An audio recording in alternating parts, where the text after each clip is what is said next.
Dickie's Diary 104. Good day, friends, followers and fans. What a sad lament I have for you today. We are in lockdown once again.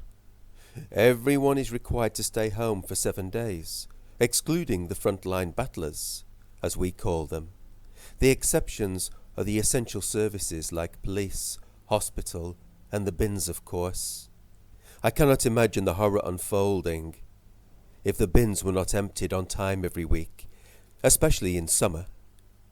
I well remember that time I put several dead fish, remnants of a rather successful fishing trip, in a neighbour's bin.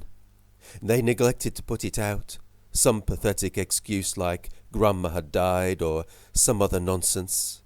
In any case, after 9 or 10 days it started to stink to high heaven, or more like the bowels of hell, to be honest. I put in a complaint to the council. I think they got fined for that flagrant disregard for societal norms. I hope they learned their lesson, though.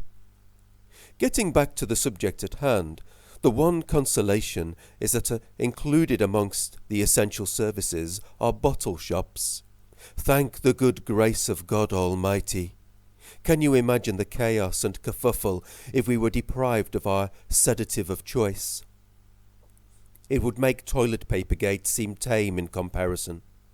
That's right, the shelves are bare again.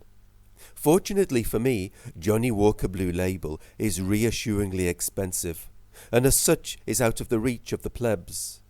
So no risk of the bottle shop running short of the true blue, as I call it. One aspect of the restrictions is the mandatory usage of the holy rag, the face mask. Fortunately, we are only required to wear them in confined indoor spaces, which at the moment includes only pharmacies, supermarkets, and bottle shops.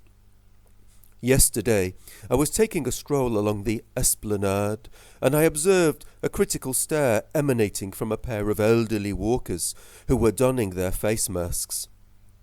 It annoyed me that they considered me a risk to their health, despite the fact that I was never less than 3 meters from them, and they were all safely wrapped up in any case. Bastards.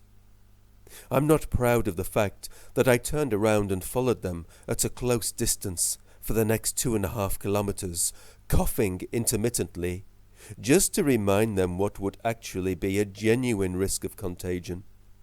I have to admit that I derived no small amount of pleasure from seeing the panic-stricken looks on their faces when they turned around to see me closing in from behind.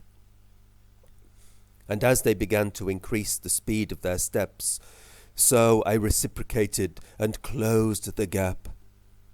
By the time they reached their front gate, they had broken into a slow gallop, with me in tow, coughing every now and again, just to put the fear of God into them. You might consider me mean for acting such an inconsiderate manner, but as they rapidly entered their house through the front door, they were both sweating and breathing heavily. What great exercise I gave them! They should be grateful, and they will be much healthier as a result, I'll wager. Me too, as I had to then walk all the way back to my own house, 2.5 kilometers away. I forgot all about that. I was buggered by the time I got back. Ciao.